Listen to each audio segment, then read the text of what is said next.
Hello everyone and welcome to Psychobomb.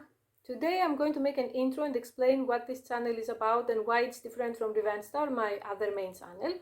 If you know me from Revenge-Star, I think you will know most of the things that I'm going to say. If not, please bear with me.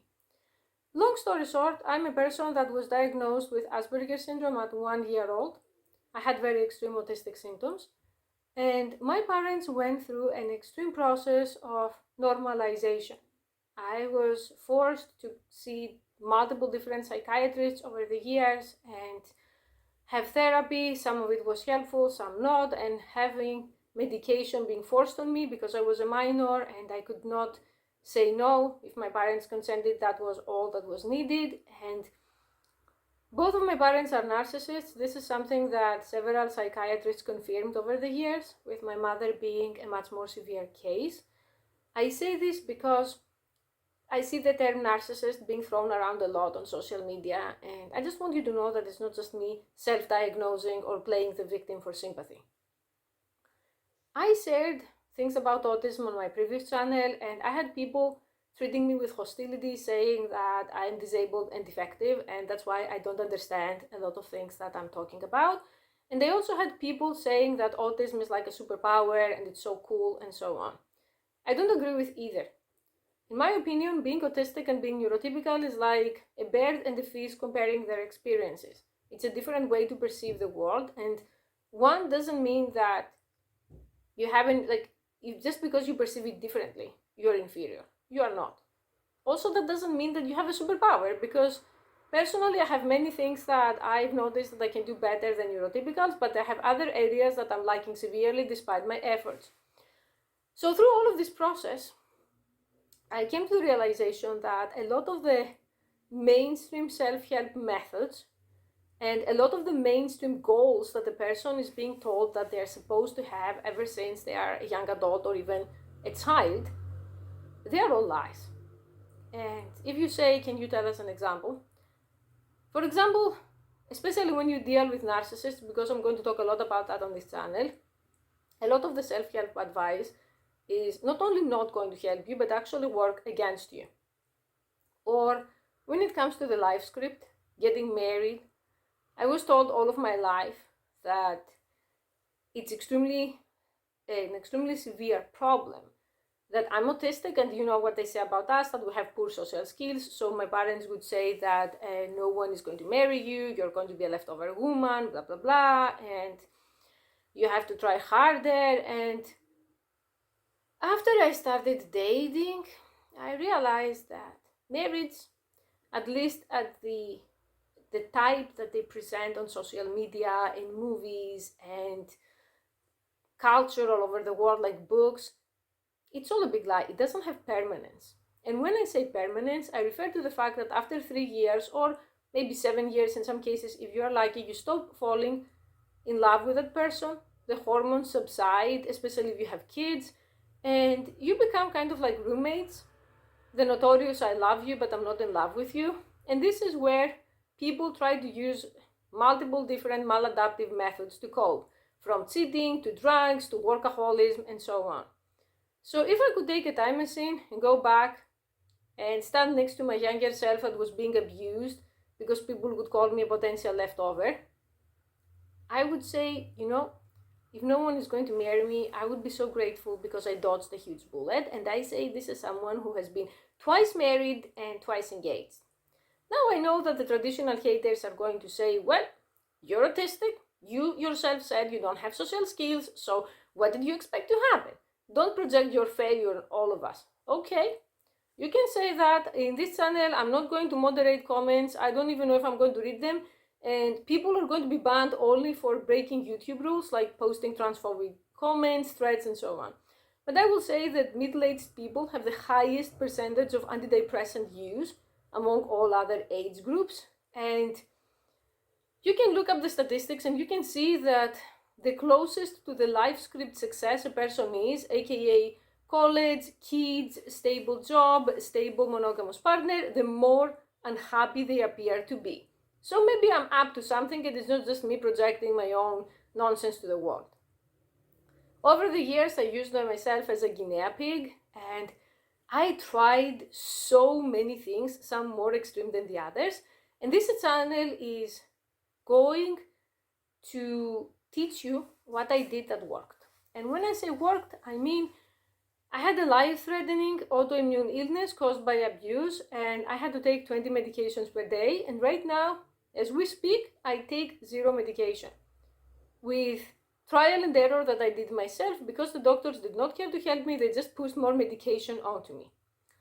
I had a situation where if I worked normal jobs, I would have to 100% end up moving back to my parents, especially after the virus that demonetizes videos that I'm not going to mention. So a lot of the stuff that I'm going to describe in this channel are highly controversial. They're not going to substitute legal or medical advice, but they're also very effective. So if you found my channel and if you're watching me and you are unhealthy, depressed, you feel like a loser, you feel scared, you're in the right place. And I'm going to give you guides to help you that something may work for you, you continue doing it. If it doesn't, you discard it. And the goal is to make people think for themselves and not just sleepwalk through life. Same time, because I have been harassed by several members of extremely mentally dangerous communities like antinatalism, we're going to discuss about how the world is changing, transhumanism, AI, sex and robots, technological advancement, and how you can prepare yourself, because many things in the upcoming decades will become obsolete and will have to change. And imagine that you're going to have to be some kind of dystopian prepper, like these people who prepare for the apocalypse and prepare food in jars or have like bunkers to stay in a nuclear war case. Well, I'm not talking necessarily into those extremes, but psychologically you have to start thinking like a prepper, especially if you are a neurotypical. Because I believe that the world is going to start becoming harder and harder for neurotypicals. Now you're going to say, why isn't it harder for you? Who are you? Well, if I speak for myself, the lockdown was one of the best things that happened to me in my entire life. Obviously not for the people suffering or dying, but because of the fact that so many things that abused me because of autism were removed, some of them permanently. For example, the fact that all of a sudden I never had to chit-chat with anyone again. All of a sudden, my difficulty with social relationships and the fact that I see them as burdens and I would prefer to stay indoors transformed me from some possibly schizoid creep to an outstanding citizen following the rules, and so on. So I believe that because many people that I know who also have Asperger's have an aptitude for technology and they're interested in things considered nerdy that can make money as the world advances, eventually we will see a shift where autistic people will have an advantage. And I don't want to be this vengeful, petty person who say, oh, well, the neurotypicals abused me in all my childhood, so now it's my time to sit back, grab some popcorn, and enjoy seeing them suffer. No.